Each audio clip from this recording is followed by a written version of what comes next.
Hello दोस्तों, आपका स्वागत है जी एकेडमी में। आज हम बात करेंगे बायोलॉजी के सिलेबस के बारे में, ग्रेड फर्स्ट जीव विज्ञान के सिलेबस के बारे में। और पार्ट ए मतलब जो अनिवार्य सब्जेक्ट है उसका भी सिलेबस बताऊंगे, और पार्ट बी जो कि आपका सब्जेक्ट से रिलेटेड रहेगा। ठीक है, तो सिलेबस जानने से पहले हम परीक्षा योजना के बारे में जानेंगे कि परीक्षा किस तरीके की होगी, कितने घंटे का होगा, ये सब हम इस चर्चा करेंगे। फिर उसके बाद हम सिलेबस पे जाएंगे। ठीक है ना। तो मैं बता दूं कि अभी टाइप क्वेश्चंस आएंगे। एक क्वेश्चन 1 नंबर का रहेगा, 2 घंटे मतलब सॉरी 2.5 घंटे का समय मिलेगा। एक पेपर में 2 पार्ट होंगे। ठीक है ना।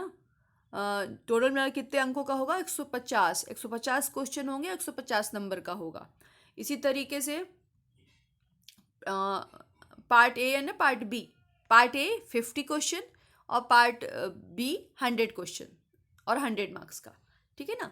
जो पार्ट ए होगा उसमें 5 खंड होंगे। कौन कौन से खंड होंगे, नंबरों का डिस्ट्रीब्यूशन कैसा होगा वो देखेंगे। सामान्य हिंदी, सामान्य अंग्रेजी, सामान्य ज्ञान व समसामयिक घटनाक्रम, तार्किक आंकिक योग्यता और पैडागोजी। सामान्य हिंदी कितने का आएगा, मतलब कितने क्वेश्चंस रहेंगे? 10 क्वेश्चन, 10 अंक का रहेगा। सामान्य अंग्रेजी 8 क्वेश्चन और 8 नंबर का। इसी तरीके से सामान्य ज्ञान समसामयिक घटना 10 क्वेश्चन, 10 नंबर। और तार्किक एवं आंकिक आंकिक योग्यता 7 क्वेश्चन, 7 नंबर के। पेडागोजी 15 क्वेश्चन, 15 नंबर के। ठीक है। तो यदि कोई एवरेज स्टूडेंट है तो 24 से लेकर के 30 मार्क्स तक ले आता है, यदि किसी पढ़ा भी नहीं है, क्योंकि ऐसे क्वेश्चंस आते हैं जर्नल वाले, है ना, कि बन जाते हैं। लेकिन यदि आपको 30 नंबर स्कोर करना है, 30+ स्कोर करना है, तो आपको स्मार्ट स्टडी प्लस मेहनत करनी होगी। तो आपको क्या करना है? 30+ स्कोर करने के लिए आपको सिलेबस के अकॉर्डिंग पढ़ना है ना। पार्ट ए का भी सिलेबस बता दूंगी मैं, तो उसके अकॉर्डिंग आपको पढ़ना है, पहली बात। दूसरी बात, जो नहीं है ना, जो नहीं है सिलेबस में उसको इग्नोर करना है। और साथ ही साथ में जो ओल्ड पेपर में अपलोड कर दूंगी, तो ओल्ड पेपर भी देख लेना, जिससे समझ में आ जाएगा कि कैसे क्वेश्चंस आए थे। तो उससे आपको एक आइडिया हो जाएगा, उसके अकॉर्डिंग आपको तैयारी भी करनी होगी। ठीक है। अब हम सामान्य ज्ञान और समसामयिक घटनाक्रम के बारे में बात करते हैं। तो इसका सिलेबस बहुत लेंदी है और 10 क्वेश्चंस आएंगे, 10 नंबर का रहेगा। आप इसको बहुत पढ़ेंगे ना तो भी मतलब ऐसा नहीं है कि पूरे के पूरे आपको क्वेश्चन बन ही जाए। तो आपको इसमें स्मार्ट वर्क करना है। कैसे? देखो, समसामयिक घटनाक्रम पढ़ लिया, मतलब करंट अफेयर पढ़ लिया। ठीक है। साथ ही साथ में एमपी का जीके पढ़ लिया। एमपी जीके में सामान्य ज्ञान पढ़ना है, और नदी पर्वत पहाड़, मतलब एमपी जीके में पहले से प्रिपरेशन होगी, आपको थोड़ी बहुत सी और तैयारी करनी पड़ेगी बस।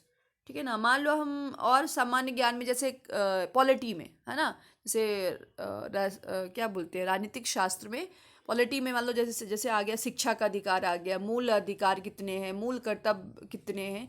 ऐसे ही क्वेश्चन, जनरल क्वेश्चन ही पूछे जाएंगे। तो ये पॉलिटी से ये 3 क्वेश्चन ये हो गए। ठीक है, मतलब एक क्वेश्चन। और उससे आ जाएगा पर्यावरण से, जैसे पर्यावरण से आ जाएगा पर्यावरण दिवस कब मनाया जाता है, विविधता दिवस कब मनाया जाता है, जल दिवस कब मनाया जाता है। जो मतलब जो कॉमन क्वेश्चन जो बहुत आते हैं ना, उनको जरूर, मतलब उनको स्किप मत करना, एक्स्ट्रा पढ़ने की कोशिश बस मत करना। लेकिन जो जो आपको जनरल क्वेश्चन हो वो तो आने ही चाहिए, इससे आपके फिक्स हो जाएंगे नंबर। ठीक है। आप तार्किक एवं आंकिक योग्यता, तार्किक योग्यता मतलब रीजनिंग, और आंकिक योग्यता मतलब न्यूमेरिकल एबिलिटी, मतलब एक तरह का मैथ्स जैसा रहेगा, जिसमें आपको समझ पर आधारित रहेगा। जैसे बॉडमास फार्मूला लगाना पड़ेगा उसमें, है ना। जैसे कोई न्यूमेरिकल दे दिया जाएगा तो बॉडमास फार्मूला के अकॉर्डिंग आपको सॉल्व करना होगा। मतलब बहुत जनरल आएगा, ऐसा नहीं कि आपको बनेगा नहीं, लेकिन ये 7 नंबर आपको मिल सकते हैं यदि आपके कॉन्सेप्ट अच्छे हैं तो। ठीक है। अब हम बात कर लेंगे पैडागोजी। पैडागोजी में 15 स्कोर किया जा सकता है, लेकिन कैसे? जो सिलेबस बताऊंगी, सिलेबस के शॉर्ट नोट्स तैयार करेंगे आप। ठीक है ना, सब कुछ नहीं लिखना। और देखो, बुक तो लेना ही पड़ेगा, मैं बुक बता दूंगी कौन सी बुक से पढ़ना है आपको। तो आपको क्या करना है, शॉर्ट नोट्स तैयार करना है पैडागोजी, जो भी टॉपिक दिए गए हैं उन टॉपिक के अकॉर्डिंग, और जो भी कभी इन टॉपिक पे रिलेटेड क्वेश्चंस किए गए हों तो उन क्वेश्चंस को भी आप राइट डाउन करेंगे, और फिर वो समझ अपने आप आने लगेगी। ठीक है ना। अभी बहुत सारा समय है, लेकिन याद रखना समय बीतते देर नहीं लगती, इसलिए आपको अभी से ही तैयारी करना स्टार्ट करना पड़ेगा। और पहली बात, दूसरी बात, एक बात और बताना भूल रही हूँ मैं, फिर बाद में बता दूंगी जब मैं मुझे याद आएगा तो। मतलब आपको नोट्स तैयार करना है एनी हाउ, नोट्स तैयार नहीं कर सकते हो ना तो फिर छोड़ दो, तैयारी ही छोड़ दो। ठीक है, अब हम पार्ट बी की बात करेंगे, मतलब पार्ट भाग बा 100 क्वेश्चन और 100 मार्क्स का रहेगा। ठीक है ना, इसमें 16 विषय आते हैं, जिसमें से आपका क्या सब्जेक्ट रहेगा, मतलब जो बायोलॉजी रहेगा, जीव विज्ञान, जिसमें 100 क्वेश्चन और 100 मार्क्स का। मैंने कौन कौन से सिलेबस बता दिए, मैंने संस्कृत का सिलेबस बता दिया है, मैंने अंग्रेजी का बता दिया है, और गणित का बता दिया है, गृह विज्ञान का बता दिया है, जीव विज्ञान का बचा हुआ है ना। तो इसी तरीके धीरे धीरे करके सारे मैं कवर कर दूँगी, मतलब वीडियो बना दूँगी। और हाँ, एक बात और बता रही हूँ, ये जो पार्ट बी है ग्रेड फर्स्ट के लिए जान है। मान लो आप 80 भी स्कोर करते हो इसमें, तो आप इसमें पा सकते हो नंबर, मतलब आ जाएंगे। यदि आप स्मार्ट वर्क करोगे तो 30+ भी आ जाएंगे, तो कहीं ना कहीं सिलेक्शन होने के चांसेस फुल बन जाएंगे, है ना। और वैसे भी 150 में 90 मार्क्स लाना थोड़ा सा मुश्किल काम हो जाता है ग्रेड फर्स्ट में, क्योंकि जैसे जो साइंस वाले सब्जेक्ट्स हैं उनमें थोड़ा सा वो रहता है, लेकिन जैसे हिस्ट्री हो गया और भी बहुत सारे जो सब्जेक्ट्स हैं अदर जो नॉन साइंस वाले हैं, उनमें स्कोर करना इजीली हो जाता है ना। उनमें भर भर के नंबर, मतलब भर भर के लोगों के कॉन्सेप्ट क्लियर भी रहते हैं, और थोड़ा सा ये रहता है उनसे बहुत ही फैमिलियर रहते हैं, तो इसलिए जो है मतलब उनके अच्छे स्कोर रहता है। लेकिन साइंस वालों को ज़्यादा मेहनत करनी पड़ेगी यदि सिलेक्शन लेके आना है तो। चलो ठीक है ना, अब हम ये जान गए। अब हम आगे बढ़ेंगे कि पेपर का जो स्तर वो किस तरीके का रहेगा। प्रथम जो प्रश्न पत्र रहेगा, सामान्य ज्ञान, समसामयिक घटनाक्रम, तार्किक एवं आंकिक योग्यता, पेडागोजी की विषय वस्तु का स्तर स्नातक स्तर के छात्र के मानसिक स्तर के समक्ष होगा। हिंदी अंग्रेजी की विषय वस्तु का स्तर हायर सेकेंडरी तक का रहेगा, मतलब आपको ऐसा पढ़ना है हिंदी अंग्रेजी तो 12th लेवल तक का रहेगा, कोई दिक्कत नहीं, अकॉर्डिंग टू सिलेबस पढ़ लेना, है ना। और ओल्ड पेपर में अपलोड कर दूंगी। तो पार्ट ए की बात कर ली मैंने, पार्ट बी की बात करते हैं। तो पार्ट बी की जो विषय वस्तु रहेगी का स्तर स्नातक स्तर तक का रहेगा, लेकिन इस प्रश्न में, एक मिनट, इस प्रश्न पत्र में मध्य प्रदेश राज्य के कक्षा 11-12 मतलब 11-12 की पाठ्य पुस्तक विषय वस्तु पर आधारित रहेगा। ठीक है, जैसा कि सिलेबस पूरा का पूरा 11-12 पे है, तो आपको उससे बेसिक क्लियर करना पड़ेगा, फिर यूजी की बुक जो भी एडवांस होगा उसको आप राइट डाउन करना पड़ेगा एडवांस नोट्स में। ठीक है, चलो, लेकिन इसका कठिनाई स्तर लिंकेज स्तर स्नातक स्तर तक हो सकता है, मतलब एडवांस आपको नोट्स बनाने ही बनाने हैं। प्रश्न पत्र की अवधारणा समस्या समाधान और पेडागोजी की समझ पर आधारित रहेगा। ठीक है, हमने अभी क्या क्या देख लिया, परीक्षा योजना देख ली, कितने मार्क्स का होगा, कितने पार्ट में डिवाइड रहता है। अब हम सिलेबस की ओर बढ़ेंगे। विषय विस्तृत पाठ्यक्रम, प्रश्न पत्र भागा कुल 50 अंक।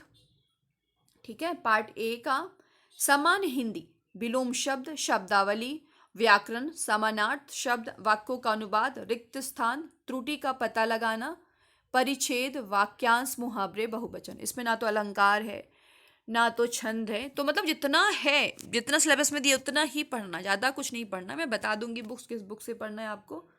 ठीक है, सामान्य अंग्रेजी, जैसे verb, tense, voice, subject, verb, ठीक है ना, agreement, article, comprehensive, fill in the blanks, adverb, error correction, sentence rearrangement, unseen passage, vocabs and antonyms and synonyms and grammar and idioms and phrases. ठीक है, इसी तरीके से सामान्य ज्ञान व समसामयिक घटनाक्रम, जिसमें हम जनरल नॉलेज और करंट अफेयर, समसामयिक मामले, राष्ट्रीय अंतर्राष्ट्रीय महत्व की घटनाएं, भारत का इतिहास। देखो कितना लेंदी सिलेबस है ना, लेकिन आपको स्मार्ट वर्क करना है, और मैं बता दूंगी कैसे आपको स्मार्ट वर्क करना है। मतलब तीसरे वाले टॉपिक पे भारत का इतिहास, भारत के राष्ट्रीय आंदोलन, से भारत के राष्ट्रीय आंदोलन उनको देख लेना अच्छे से, क्योंकि एक क्वेश्चन आ सकता है इससे।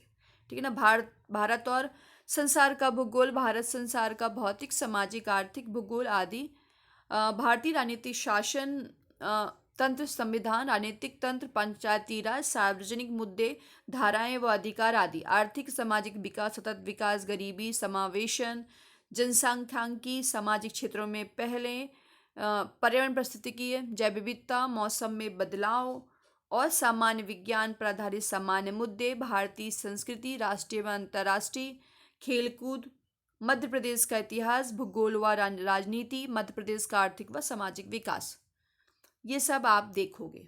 मैंने बता दिया है कि कैसे आपको वर्क करना है इस पे, ठीक है ना। वर्क मतलब कैसे आपको नोट्स तैयार करने हैं सब, और अभी वीडियोस आते रहेंगे, है ना, कंटिन्यू, तो आप उससे भी देख सकते हैं। मैं बीच बीच में आप लोग को मोटिवेट भी करती रहूँगी। करंट अफेयर मतलब ये क्या है, इंग्लिश में। अब मैंने हिंदी में बता दिया, तो आप इंग्लिश में थोड़ा देख लेना, जो भी इंग्लिश मीडियम से हैं, है ना, उनको थोड़ा सा प्रॉब्लम हो तो। चलो, अब हम बात कर लेते हैं तार्किक एवं आंकिक योग्यता, रीजनिंग एंड न्यूमेरिकल एबिलिटी। तार्किक योग्यता, इसमें सामान्य, मानसिक, विश्लेषणात्मक योग्यता, शाब्दिक तर्क युक्त की रीजनिंग, संबंध, पदानुक्रम, एनालॉजी, दावा, सत्य कथन, कोडिंग, डिकोडिंग, स्थितिजन्य तर्क, श्रृंखला पैटर्न जिसमें शब्द और वर्ण शामिल होते हैं, ठीक है। इसके बाद हम बात करेंगे आंकिक योग्यता की। 2 एवं 3 आयामी वेन आरेख आधारित प्रश्न, संख्या पैटर्न, श्रृंखला अनुक्रम, संख्याओं संबंधी आधारभूत ज्ञान, संख्या जैसे संख्याओं के टाइप्स होते हैं, नेचुरल नंबर, है ना, प्राकृतिक नंबर, होल नंबर, और कौन सा होता है, पूर्ण नंबर, और इवन नंबर, और ऑड नंबर, ये सब आपको देखना होगा। परिणाम का क्रम, अब मैं अपलोड कर दूंगी ना ओल्ड पेपर, तो आप लोग देख लेना। अंकगणितीय, अभिवृत्ति, आंकड़ों की व्याख्या, आलेख, ग्राफ, तालिका, आंकड़ों की प्राप्यता आदि, विभिन्न संदर्भ में दिशा ज्ञान, विश्लेषण व व्याख्या, ठीक है। अब हम जो इंग्लिश मीडियम वाले हैं उनको ये देख लो, रीजनिंग एबिलिटी, है ना, जनरल, मेंटल, ये सब आप देख लेना। मैं ज़्यादा इंग्लिश में ज़्यादा बोलूँगी तो ज़्यादा वीडियो लेंदी बन जाएगा, इसलिए क्योंकि मोस्टली जो तैयारी करने वाले वो हिंदी मीडियम वाले हैं, तो इसलिए मैं प्रेफर हिंदी को कर रही हूँ। न्यूमेरिकल एबिलिटी, है ना, ये पूरा यहाँ तक है। चलो, अभी हम पैडागोजी की बात कर लेंगे, ठीक है, 1 मिनट। पैडागोजी संबंधी मुद्दे, इनमें आपको क्या करना है, शॉर्ट नोट्स तैयार करना। आप पाठ्यचर्या, अर्थ, सिद्धांत, उसका सिद्धांत देखना है, पाठ्यचर्या, संगठन के प्रकार, दृष्टिकोण। उसके बाद फिर आपको योजना देखना है, अनुदेशन योजना, वार्षिक योजना, इकाई योजना, पाठ्य योजना। अनुदेशन सामग्री व संसाधन, इसमें पाठ्य पुस्तकें, अभ्यास पुस्तकें, पूरक सामग्री, श्रव्य दृश्य सामग्री, प्रयोगशाला, पुस्तकालय, क्लब, संग्रहालय, समुदाय सूचना संप्रेषण तकनीकी, मूल्यांकन, उसके प्रकार, उपकरण, अच्छे टेस्ट की विशेषताएं, सतत एवं समग्र मूल्यांकन, शैक्षिक उपलब्धि, परीक्षण, विश्लेषण और व्याख्या, ठीक है ना। अब सेकेंड टॉपिक है समावेशित शिक्षा, जिसमें विविधता को समझना, अवधारणा के प्रकार, विविधता के आयाम के रूप में दिव्यांगता, फिर उसके बाद सामाजिक निर्माण के रूप में दिव्यांगता, दिव्यांगता के वर्गीकरण व उसके शैक्षिक प्रभाव, संवेदी अक्षमता, श्रवण अक्षमता, वधिरांधता, संज्ञानात्मक दिव्यांगताएं, स्वालीनता, बौद्धिक दिव्यांगता, सीखने की विशिष्ट दिव्यांगता, शारीरिक दिव्यांगता, प्रामस्तिक घात व चलन दिव्यांगता। इसी तरीके से है दिव्यांग बच्चों के संदर्भ में समावेशन का दर्शन, समावेशन की प्रक्रिया, दिव्यांगता संबंधी मुद्दे, संवैधानिक प्रावधान, शिक्षा व तकनीकी। अब हम थर्ड देखेंगे, संप्रेषण व चर्चा, संप्रेषण के सिद्धांत, संप्रेषण के प्रकार, संप्रेषण व भाषा, कक्षा में संप्रेषण, संप्रेषण में बाधाएं। इसी तरीके से अब देखेंगे फोर्थ, शैक्षिक मनोविज्ञान, बच्चों की सीखने की रणनीति किस प्रकार से होती है, सीखने को प्रभावित करने वाला, अवधारणा, रुचि, बच्चे कैसे सीखते हैं, ये सब आप देखेंगे। मैं ये कोशिश करूंगी कि मैं ये पेपर जो कॉमन पेपर वो मैं पढ़ा दूं, ठीक है। तो चिंता नहीं करना, जब तक जियो एकेडमी है तब तक आपकी हेल्प करता रहेगा। चलो, पेडागोजी कंसर्न, 1 मिनट। चलो अब इंग्लिश में देख लेते हैं। पैडागोजिकल कंसर्न हो गया, इसमें आपको इंग्लिश में करिकुलम, प्लानिंग, ठीक है, ये आपको नोट्स मतलब आपको तैयार करने हैं। इसी तरीके से 1 मिनट, है ना, मटेरियल एंड रिसोर्सेज, एवेल्युएशन और इंक्लूसिव एजुकेशन हो गया, ठीक है, और communication and interaction, educational psychology, ये आपको देखना। अब हम बात करेंगे पार्ट बा, 100 क्वेश्चंस। अभी इस वीडियो में हम किस सब्जेक्ट की बात करेंगे, बायोलॉजी की। तो हम बायोलॉजी का सिलेबस देखेंगे, मतलब जीव विज्ञान का सिलेबस। जीव विज्ञान ये है, पहले इंग्लिश में, पहले हिंदी में दिखाऊंगी, फिर इंग्लिश में आप कर लेना, ठीक है। जैव जगत में विविधता, इसका जो बेसिक कॉन्सेप्ट 11th-12th की बुक से आप देख लेना, पूरा हूबहू टॉपिक का वो जो है, मतलब टॉपिक A to Z 11 12 से ही लिया गया। इसका इन डिटेल मतलब आपको एडवांस में पढ़ना तो यूजी की भी बुक ले लेना, यूजी की बुक से भी पढ़ सकते हो, लेकिन शॉर्ट नोट्स तैयार करना है, इस बात का ध्यान रखना। सजीव क्या है ना, सजीव क्या है, जैव विविधता। वर्गीकरण की आवश्यकता क्यों पड़ी? जीवन के 3 डोमेन, वर्गीकरण और सिस्टमैटिक, प्रजातियां और टैक्सोनॉमिकल पदानुक्रम की अवधारणा। द्विपद नामकरण, वर्गीकरण के अध्ययन के लिए उपकरण, जैसे संग्रहालय हो गया, चिड़ियाघर हो गया, हर्वेरियम हो गया, वनस्पति उद्यान, इन सबको भी आपको देखना होगा। 5 जगत का वर्गीकरण, मुनेरा की विशेषता। मुझे ना बायोलॉजी थोड़ी टफ इसलिए लगती क्योंकि इसमें बहुत सारे क्लासिफिकेशन, उन क्लासिफिकेशन को बहुत याद करना। अभी तो 11 12 का तो कोई प्रॉब्लम नहीं होता, लेकिन यूजी और पीजी में थोड़ा सा ज़्यादा पढ़ना पड़ता है। 5 जगत वर्गीकरण, मुनेरा की मुख्य विशेषताएं और उनका वर्गीकरण। प्रमुख समूह में प्रोटिस्टा, कवक, लाइकेन, वायरस और बायरॉइड। आपको वायरस अच्छे से पढ़ लेना, लाइकेन भी अच्छे से पढ़ लेना और कवक भी अच्छे से पढ़ लेना। वैसे तो सारे इंपॉर्टेंट है, लेकिन ये है कि जो मतलब मोस्टली सभी एग्जाम में पूछे जाते हैं, है ना, तो उनको थोड़ा सा अच्छे से आपको देखना हुआ। मुख्य समूहों में पौधों की मुख्य विशेषताएं और वर्गीकरण। शैवाल, ब्रायोफाइटा, टेरिडोफाइटा, जिम्नोस्पर्म, एंजियोस्पर्म, 3 से 5 प्रमुख विशिष्ट विशेषताएं और प्रत्येक श्रेणी के कम से 2 उदाहरण देना है, ठीक है ना। एंजियोस्पर्म, उसके वर्ग, उसकी विशेषताएं, उदाहरण तथा वर्गीकरण, ये आपको देखना है। जीवधारियों की विशेषताएं क्या क्या, उनका वर्गीकरण और वर्ग स्तर तक करना है, ठीक है। अब हम सेकेंड पे देखेंगे जीवों का संरचनात्मक संगठन, आकारिकी ऊतकों, एनाटॉमी, फूलों के पौधों के विभिन्न हिस्सों के कार्य रू, ठीक है ना। जिसमें आपको जड़, तना, पत्ती और 1 मिनट फूल, मैं आप ओल्ड पेपर दिखा दूंगी जिससे समझ में आ जाएगा पेपर कैसा बनता है। साइमोज, रेसिमोज, फूल, फल, बीज, पशु, है ना, पशु ऊतक देखना, एक एक कीट तिलचट्टा की विभिन्न प्रणालियां, जैसे पाचन देखना है, परिसंचरण तंत्र उसका देखना है, श्वसन तंत्र देखना है, तंत्रिका और प्रजनन की रूपरेखा देखना है, ठीक है ना, तिलचट्टे में। शायद आपने यदि बीएससी में रहे होंगे तो तिलचट्टा का जरूर आपने वो किया होगा, डिसेक्शन करा होगा, ठीक है ना। शरीर रचना, विज्ञान और कार्य। इसी तरीके से कोशिका संरचना और कार्य, जीवन सिद्धांत, कोशिका जीवन की मूल इकाई के रूप में प्रोकैरियोटिक और यूकैरियोटिक कोशिका का ढांचा, ये इंपॉर्टेंट है, उसको अच्छे से पढ़ लेना, इन एडवांस पढ़ लेना, ठीक है ना। जंतु विज्ञान, जंतु कोशिका, वनस्पति कोशिका, इसी तरीके से कोशिका आवरण, कोशिका झिल्ली, कोशिका दीवार, कोशिकांग संरचना, उसकी संरचना देखना है, एंडो मेम्ब्रेन प्रणाली, एंडोप्लाज्मिक रेटिकुलम, है ना, और Golgi body, lysosome, vacuoles, mitochondria, ribosomes, plastids, microbodies, cytoskeleton, cilia और flagella, centriole, ultra structure and functions, nucleus परमाणु झिल्ली, क्रोमेटिन, न्यूक्लियोलस, जीवित कोशिकाओं के रासायनिक घटक, ये आपको देखना है। बायोमोलिकुलर संरचना, protein, carbohydrate, lipids, nucleic acid का कार्य, मतलब वर्क कैसे वर्क करता है, ठीक है। एंजाइम और उसके गुण और एंजाइम क्रिया कारक, एंजाइमों को प्रभावित करने वाले कारक, सेल विभाजन, सेल चक्र, माइटोसिस, मियोसिस और उनका महत्व, ये इंपॉर्टेंट है।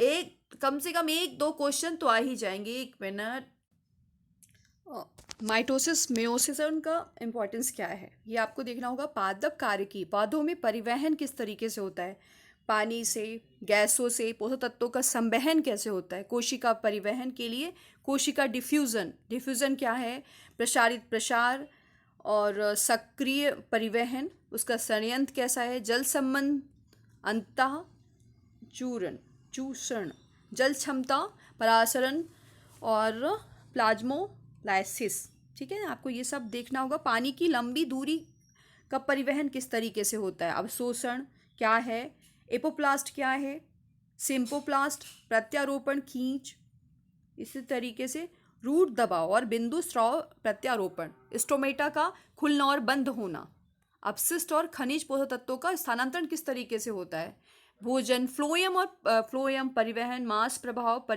परिकल्पना का परिवहन, गैसों का अंतर, ये सब आपको शॉर्ट नोट्स तैयार करने हैं। इसी तरीके से खनिज पोषण क्या है, उसके आवश्यक खनिज क्या क्या है, जैसे मैक्रो सूक्ष्म सूक्ष्म पोषक तत्व कौन कौन से हैं, उनकी भूमिका क्या है, ठीक है ना, कमी के लक्षण क्या हो सकते हैं। उसी तरीके से खनिज की विषाक्तता क्या हो सकती है। एक मिनट, कहाँ तक पहुंचे थे। खनिज विषाक्तता, खनिज पोषण तत्व का पोषण का अध्ययन करने के लिए एक विधि के रूप में हाइड्रोपोनिक्स का प्राथमिक विचार। इस तरीके से नाइट्रोजन चपापचय और नाइट्रोजन चक्र और जैविक नाइट्रोजन स्थिरीकरण, ये सब आपको देखना होगा। प्रकाश संश्लेषण, ऑटोट्रोपिक पोषण के साधन के रूप में प्रकाश संश्लेषण किस तरीके से कार्य करता है, ठीक है ना। प्रकाश संश्लेषण कहाँ होता है, प्रकाश संश्लेषण प्राथमिक विचार में कितने वर्ण शामिल होते हैं। प्रकाश संश्लेषण में फोटोकेमिकल, जैव संश्लेषक चरण जैसे चक्री, गैर चक्री, फास्फोरिलेशन। इसी तरीके से ये आपको देखना है परिकल्पना, फोटो रेस्पिरेशन, C3 C4 मार्ग, जो चक्र होता है ना, साइकिल आपने पढ़ा होगा, आपने यूजे में पढ़ा होगा, आपने 11th में थोड़ा सा ज़्यादा डिटेल में नहीं पढ़ा होगा, लेकिन थोड़ा सा तो पढ़ा ही होगा, ठीक है। चलो, को प्रभावित करने वाले कारक, ये प्रकाश संश्लेषण जो चैप्टर है, इससे कम से कम क्वेश्चंस बहुत सारे पूछे जा सकते हैं। कभी भी कुछ जो टॉपिक्स होते हैं वो इंपॉर्टेंट नहीं होते, वो सिर्फ कॉन्सेप्ट क्लियर करते हैं। कुछ टॉपिक बहुत इंपॉर्टेंट होते हैं, जैसे प्रकाश संश्लेषण, जो ये फोटोसिंथेसिस वाला पोर्शन है, ये इंपॉर्टेंट है, ठीक है ना। और कहाँ तक पहुँचे थे हम। श्वसन, गैसों का आदान प्रदान किस तरीके से होता है, सेलुलर श्वसन, ग्लाइकोलिसिस, ये पूरी ग्लाइकोलिसिस पूरा जो चक्र बनता है ना, मतलब वो जो स्टेप्स होते हैं उनको पूरे अच्छे तरीके से आपको याद करना होगा, ठीक है ना। और ये किंडवन मतलब फर्मेंटेशन एनारोबिक मीडियम में कैसे होता है। टीसीए क्या चक्र क्या है, इलेक्ट्रॉन परिवहन प्रणाली क्या है, एरोबिक ऊर्जा संबंध, उत्पन्न एटीपी अणुओं की संख्या, एम्फीबॉलिक मार्ग, श्वसन अनुपात, पौधों की वृद्धि और विकास, बीज का अंकुरण, पौधों के विकास और पौधों की वृद्धि की चरण दर के चरण क्या क्या है, विकास की शर्तें, भिन्नताएं, है ना। और ये देखना है आपको, एक पौधे के सेल में विकास की प्रक्रिया किस तरीके से होती है, उसका अनुक्रम देखना है। ग्रोथ नियामक, जैसे ग्रोथ नियामक कुछ हैं, जैसे ऑक्सीन है, जिबरेलिन है, साइटोकिनिन है, एथिलीन है ना। ए बी ए बीज निष्क्रियता और बसंतीकरण एवं दीप्तिकालिता। एक बात का ध्यान रखना है, इंग्लिश में भी आपको देखना है ना, टर्मिनोलॉजी इंग्लिश वाला भी देखना है। इसलिए देखना है क्योंकि कभी भी क्या होता है कि ज़्यादातर जो हिंदी कुछ शब्द ऐसे होते हैं जो कि समझ में नहीं आते, और कम से कम मैं बता रही हूँ हिंदी मीडियम वालों में यही होता है कि यदि आप क्वेश्चन पढ़ रहे हो तो कभी भी क्या हो, कुछ शब्द ऐसे क्लिष्ट होते हैं कि तुरंत समझ में नहीं आते हो, बाद में फिर हमें पछतावा होता है, अरे ये तो हमसे बन रहा था। इसलिए जब भी कोई टॉपिक लिखे तो उसका इंग्लिश टर्मिनोलॉजी जरूर लिखें, क्योंकि वो मेन चीज़ें इंपॉर्टेंट है, आपके 1-2 नंबर नहीं जाएंगे, ठीक है। मानव कार्य की पाचन, अवशोषण, आहार नाल, जैसे कुछ लोग की इंग्लिश अच्छी नहीं है तो वो हिंदी का भी सिलेबस देख लेंगे, और तो उससे क्या होगा ना, थोड़ा उनके माइंड पे मतलब रिकॉल होता जाएगा, अच्छा ये टॉपिक, अच्छा ये सही है, ऐसा पढ़ना चाहिए, ठीक है ना। पाचन ग्रंथियाँ, पाचन एंजाइम कौन कौन से हैं, और गैस्ट्रो इंटेस्टाइनल हार्मोन्स की भूमिका क्या है, ठीक है ना। पेरिस्टालिसिस क्या है, पाचन, अवशोषण, प्रोटीन, कार्बोहाइड्रेट, वसा का आकलन किस तरीके से करते हैं, प्रोटीन, कार्बोहाइड्रेट, वसा का कैलोरीफिक वैल्यू कैसे निकालते हैं, है ना। वही क्षेपण, पौष्टिक और पाचन विकार, PEM, अपचयन, कब्ज, उल्टी, पीलिया और दस्त, ये सब आपको देखना होगा। श्वास और श्वसन, जानवरों में श्वसन अंग, मनुष्यों में श्वसन प्रणाली, सांस लेने के लिए तंत्र और मनुष्य में इसका विनियमन, गैसों का आदान प्रदान, गैसों का परिवहन, श्वसन के विनियमन, ये आपको देखना होगा। श्वसन मात्रा, श्वसन अस्थमा, एम्फीसीमा, व्यावसायिक श्वसन संबंधी विकार से संबंधित विकार, ये आपको देखना होगा। शारीरिक तरल पदार्थ और परिसंचरण, रक्त, रक्त समूह, रक्त की जमावट की संरचना, लिम्फ और उनके उसके कार्य की संरचना, मानव परिसंचरण तंत्र क्या है, मानव हृदय और रक्त वाहिकाओं का ढांचा किस तरीके का होता है, वो सब आप पढ़ोगे। ठीक है ना। थोड़ा सा ये है कि रटने वाला सब्जेक्ट है, लेकिन ये है अब जितना आप अच्छा सा कॉन्सेप्ट और रट लिए तो समझो कि ये मतलब अच्छे स्कोर कर सकते हो। कार्डियक चक्र, ठीक है, हृदय उत्पादन, ईसीजी, डबल परिसंचरण और कार्डियक गतिविधियों का विनियमन, परिसंचरण तंत्र के विकार, उच्च रक्तचाप, कोरोनरी धमनी क्या है, ठीक है ना, सॉरी कोरोनरी धमनी रोग क्या है, एंजीना पिक्टोरिस हृदयघात क्या है, sorry sorry sorry sorry sorry एक मिनट, एंजीना पिक्टोरिस क्या है और हृदयघात क्या है, सब आपको पढ़ना होगा।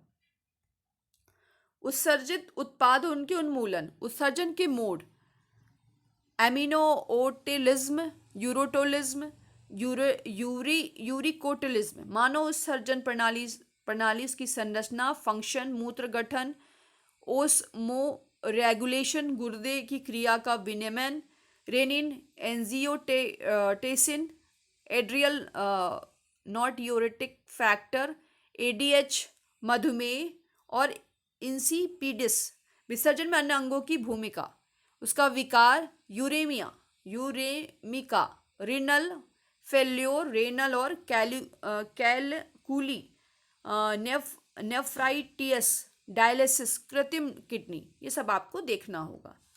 प्रचलन एवं गति, प्रचलन के प्रकार, सीलियरी, फ्लैजेलर पेशी, कंकाल मांसपेशियों, संकुचन, सील, प्रोटीन, मांसपेशी संकुचन, कंकाल प्रणाली इसके कार्यों, जोड़, मांसपेशी कंकाल प्रणाली के विकार, मायस्थेनिक ग्रेविस टेटनी, मांसपेशी और डिस्ट्रॉफिक संधिशोध और क्या है ये, ऑस्टियोपोरोसिस, गॉट, ये सब हिंदी में है ना, तो थोड़ा सा समझने में आपको थोड़ा सा वो लगेगा, लेकिन आप थोड़ा देख लेना इंग्लिश टर्मिनोलॉजी, मैं इसी वीडियो में इंग्लिश भी बता दूंगी सिलेबस। ठीक है, चलो।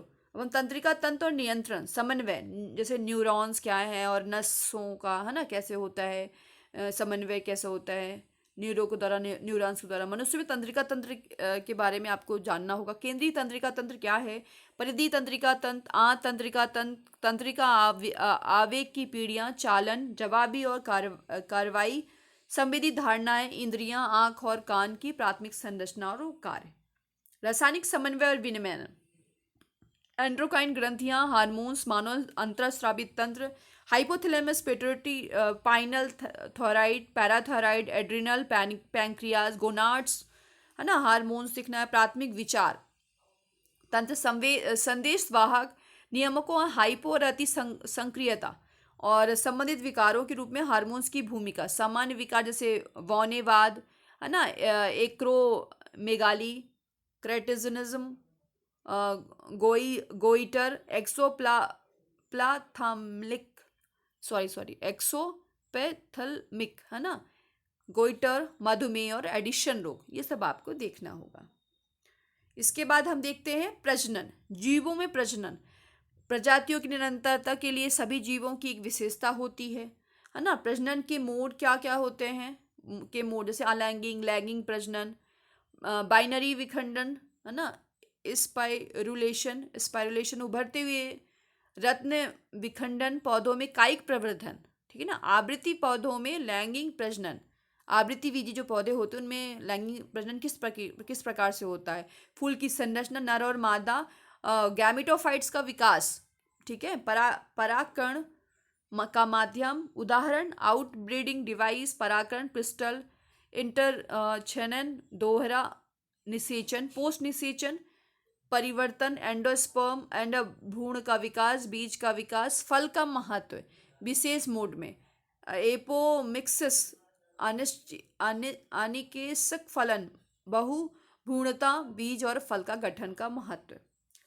मानव प्रजनन, नर और मादा प्रजनन प्रणाली, वृषण अंडाशय की सूक्ष्म शारीरिक रचनाएं, युग्मक जनन, शुक्राणु जनन, अंडाणु जनन, मासिक धर्म, निषेचन, प्रत्यारोपण तक भ्रूण का विकास, गर्भावस्था और प्लेसेंटा गठन, प्राथमिक विचार, विभाजन, प्राथमिक विचारवध, स्तनपान, प्राथमिक विचार, प्रजनन स्वास्थ्य और यौन संक्रमणित बीमारियों, STD की रोकथाम की आवश्यकता, जन्म नियंत्रण की आवश्यकता और तरीके, गर्भ निरोधक और गर्भावस्था के चिकित्सा समाप्ति, है ना। और ये उलवेदनाएं, बाजपन और सहायक प्रजनन प्रौद्योगिकी, IVFA, है ना, गिफ्ट, IUT, TET, भ्रूण संस्कृति, सामान्य जागरूकता के लिए प्राथमिक विचार। इनको इंग्लिश में भी देख लेना, ठीक है। चलो, पुनरुत्पादन पर उम्र की शिथिल प्रभाव। चलो, आनुवांशिक और विकास, आनुवांशिकता और भिन्नता, मेंडेलियन आनुवांशिकता, मेंडेलिज्म से विचलन, अपूर्ण प्रभुत्व, सहप्रभुत्व, एकाधिक समूह, रक्त समूह की आनुवांशिकता, पेलियोट्रोपी, पॉलीजेनिक आनुवांशिकता का प्राथमिक विचार, आनुवांशिकता का क्रोमोसोम सिद्धांत, क्रोमोसोम और जीन, लिंग निर्धारण, मनुष्यों और पक्षियों, मधुमक्खियों और में लिंकेज और जीन विनिमय, सेक्स लिंक्ड आनुवांशिकता, होमोफीलिया, रंग, अंधापन, मनुष्य में मेंडेलियन विकार जैसे थैलेसीमिया, मनुष्यों में क्रोमोसोमल विकार जैसे डाउन सिंड्रोम, टर्नल और क्लाइनफेल्टर, डाउन सिंड्रोम, टर्नम सिंड्रोम और क्लाइनफेल्टर, थैलेसीमिया, ये सब आपको बहुत अच्छे से देखना होगा। चलो, आनुवांशिकी का आणविक आधार, आनुवांशिक सामग्री के रूप में आनुवांशिक सामग्री और डीएनए के लिए खोजें, डीएनए आरएनए का ढांचा, डीएनए पैकेजिंग, डीएनए की नकल, केंद्रीय हट धर्मिता, ट्रांसक्रिप्शन, जेनेटिक कोड, अनुवाद, जीन अभिव्यक्ति और विनियमन, LAC ऑपरॉन, LAC जीनोम, मानव जीनोम परियोजना, डीएनए उंगली मतलब वो फिंगरप्रिंट जीन की बात की जा रही, जीन मैपिंग, विकास जीवन की उत्पत्ति है, ठीक है, जैविक विकास के लिए जैविक विकास और साक्ष्य, पैलेंटोलॉजिकल तुलनात्मक शारीर रचना, भ्रूण विज्ञान, आणविक सबूत, डार्विन का योगदान, विकास का आधुनिक सिंथेटिक सिद्धांत, विकास की तंत्र विविधता, उत्परिवर्तन, पुनर्मूल्यांकन और उदाहरण के साथ प्राकृतिक चयन के प्रकार, जीन प्रभाव, आनुवांशिक ड्रिफ्ट, हार्डी, वेनवर्ग का सिद्धांत, अनुकूलीय विकिरण, मानव विकास, ये सब आपको देखना होगा। 8 है जीव विज्ञान और मानव कल्याण, स्वास्थ्य और रोगजनक, परजीवी मानव रोगों, मलेरिया, फिलेरियासिस, स्कैलेरिसिस, टाइफाइड, निमोनिया, सर्दी, एम्बियोसिस, रिंगवर्म का कारण बनता है। इम्यूनोलॉजी, टीकों की बुनियादी अवधारणाएं, कैंसर, HIV एंड एड्स, किशोरावस्था, दावा, शराब का दुरुपयोग, प्रतिरक्षा प्रणाली के कोशिका और उनकी भेदभाव संरचना, एंटीबॉडी के कार्यों, एंटीजन एंटीबॉडी इंटरैक्शन, ऑटो प्रतिरक्षा, एलर्जी, खाद्य उत्पादन में सुधार, पादप जनन, इसी तरीके से ऊतक संवर्धन, एकल कोशिकीय प्रोटीन, बायो फोर्टिफिकेशन, एपीकल्चर, पशुपालन, ये सब आपको देखना होगा। मानव कल्याण में सूक्ष्म जीवन, घरेलू खाद्य प्रोसेसिंग, औद्योगिक उत्पादन, सीवेज उपचार, STP, Ganga Yamuna action plan, ऊर्जा उत्पादन और बायो कंट्रोल एजेंट और जैव उर्वरक के रूप में। 9th है बायोटेक्नोलॉजी और इसके उपयोग, जैव प्रौद्योगिकी के सिद्धांत, प्रक्रिया, जेनेटिक इंजीनियरिंग, रिकॉम्बिनेंट डीएनए प्रौद्योगिकी, स्वास्थ्य और कृषि एवं जैव प्रौद्योगिकी का उपयोग, मानव इंसुलिन टीका उत्पादन, जीन थेरेपी, आणविक निदान, सीरम और मूत्र विश्लेषण, PCR, एलिसा, आनुवांशिक रूप में संशोधित जीव, BT फसलें, ट्रांसजेनिक पशुएं, बायोसेफ्टी मुद्दे और बायोपायरेसिक्स, बायो पेटेंट। इसी तरीके से 10 है पारिस्थितिकी और पर्यावरण, जीव और पर्यावरण, आवास, आला, जनसंख्या और पारिस्थितिकी अनुकूलन। जनसंख्या, बातचीत, पारस्परिकता, प्रतिस्पर्धा, भविष्यवाणी, परजीवी व जनसंख्या गुण वृद्धि, जन्म दर और मृत्यु दर, आयु वितरण, लॉजिस्टिक वर्क और डार्वियन फिटनेस, ये सब आपको देखना होगा।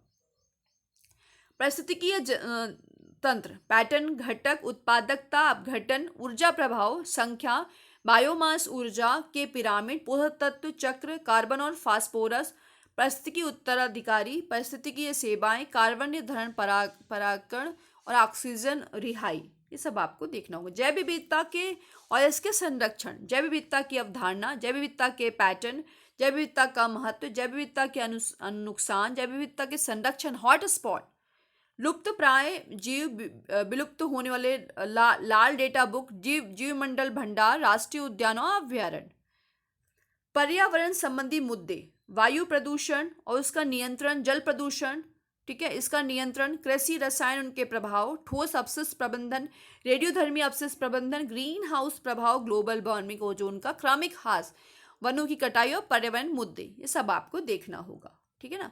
बायोलॉजी, बायोलॉजी इंग्लिश मीडियम वाले बच्चों के लिए सिलेबस देख लीजिए आप, जो हिंदी मीडियम वाले हैं वो भी देखेंगे। Diversity in a living world, ये पूरा आपको देखना होगा, ये इतना सारा है। ठीक है ना। चलो दीदी करके स्क्रॉल कर जाओगे, आप लोग देखते जाना। Structural organism in animals and plants, ये 11th की बुक में मिल जाएगा। 11th-12th की बुक से ही है पूरा सिलेबस, और इन डिटेल में आपको BSc की बुक से पढ़ लेना। अब सेल स्ट्रक्चर एंड फंक्शंस, ठीक है। चलो प्लांट फिजियोलॉजी, प्लांट फिजियोलॉजी हो गया, फोटोसिंथेसिस हो गया। एक मिनट इसको अच्छे से थोड़ा देख लीजिए। ठीक है, ये ऐसा, ठीक है। फोटोसिंथेसिस, ये human physiology, digestion, absorption, respiratory system in a human, ठीक है ना, और बॉडी फ्लूइड एंड सर्कुलेशन, है ना। एक मिनट आप इस स्क्रॉल करते जाओ, देखो देखो C3 एंड C4 पाथवे, और भी है इसमें, ग्लाइकोलिसिस वगैरह भी हैं, सब इसमें है। ठीक है, एक मिनट, नहीं सब ये प्लांट्स के लिए। ठीक है, चलो अब क्या देखेंगे, यहाँ तक देख लिया, सर्कुलेशन तक। ह्यूमन सर्कुलेटरी सिस्टम कौन कौन से हैं इसमें, ऐसे ऐसे ऐसे structure of human heart, blood vessels, है ना, ये सब चीज़ें हैं। ECG, double circulation, regulation of cardiac activities, disorder of circulatory system, है ना, हाइपरटेंशन, ये सब देख लेना आप, है ना। एक्सक्रीटरी प्रोडक्ट देयर एलिमिनेशन, ठीक है। लोकोमोशन एंड मूवमेंट्स देखते जाओ। नर्वस सिस्टम इन ह्यूमन, ठीक है। Chemical and coordination and regulation. 6th है रिप्रोडक्शन, रिप्रोडक्शन इन ऑर्गेनिज्म, सब आप देख सकते हो। एक मिनट, ठीक है। चलो ह्यूमन रिप्रोडक्शन, ह्यूमन रिप्रोडक्शन में ये बहुत सारी चीज़ें से आए जैसे क्या बोलते हैं, इनफर्टिलिटी असिस्टेड रिप्रोडक्टिव टेक्निक, जैसे IVF हो गया, ZIFT हो गया, GIFT हो गया, IUT हो गया, है ना, ये सब आपको देखना है। चलो अब जेनेटिक्स है ना,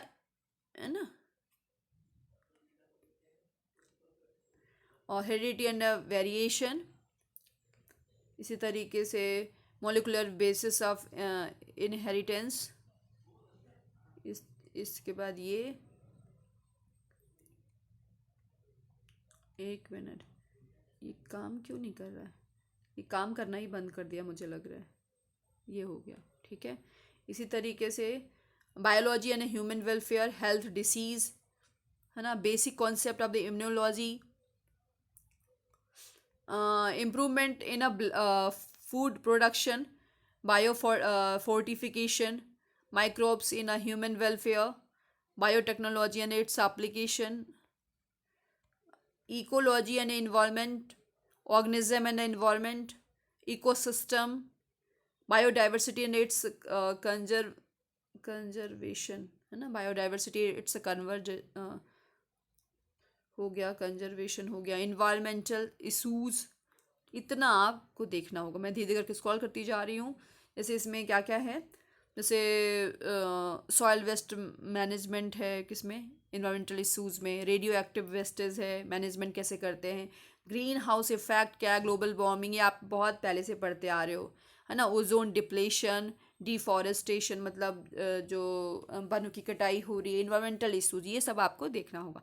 धीरे करके मैं स्क्रॉल करती जा रही हूँ, आप लोग देखते रहना कि वीडियो बहुत लंबी बन जाएगा, इस वजह से मैंने इंग्लिश वाला पढ़ा नहीं है अच्छे से। मतलब पढ़ा, मतलब जो टॉपिक थे मेन वो मैंने पढ़ दिया है, उसके अंदर का जो सब टॉपिक है वो आप लोग देख लेना। चलो ठीक है।